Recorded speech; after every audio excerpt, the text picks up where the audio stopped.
మీ జీవితంలో మీరు చాలా సార్లు చాలా మందిని మీ పనుల కోసం ఆశ్రయించారా లేదా మనుషుల్ని చెప్పండి.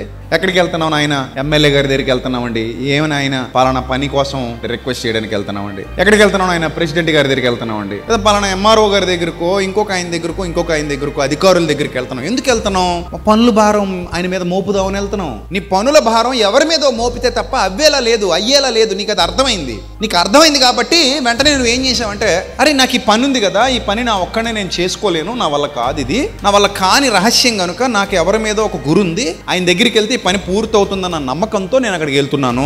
రైట్? ఇప్పుడు భక్తుడు అంటున్నాడు, చాలా పనులు ఉన్నాయి కదా నీకు.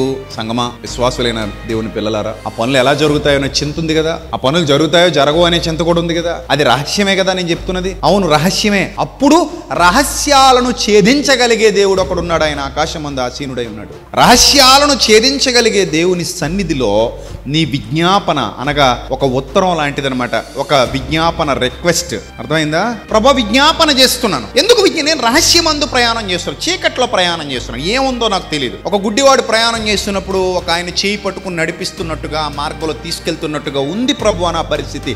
అలా ఆలోచిస్తే భవిష్యత్తు విషయంలో మనందరం గుడ్డివాళ్ళమే కాదని అనగలమా? నాకు ఉంది ఆ గుడ్డితనం, నీకు ఉంది. భవిష్యత్తును గురించిన గుడ్డితనం మనందరిలో ఉంది. నేను భవిష్యత్తును ఎదుర్కోవాలనుకుంటున్నప్పుడు నేను ఒక గుడ్డివాడిగా నాకు కనబడుతున్నాను. అప్పుడు నేను ఏమని ప్రార్థన చేయాలి తెలుసా? ప్రభువా, నేను వెళ్లే దారి నాకు కనబడేది కాదు, నాకు తెలిసినది కాదు, నాకు తెలియని దారిలో నేను వెళ్ళబోతున్నాను కనుక, నాకు తెలియని మార్గాలలో నేను ప్రయాణం చేయబోతున్నాను కనుక, నా తండ్రి, నా చెయ్యి పట్టుకుని నన్ను నడిపించు.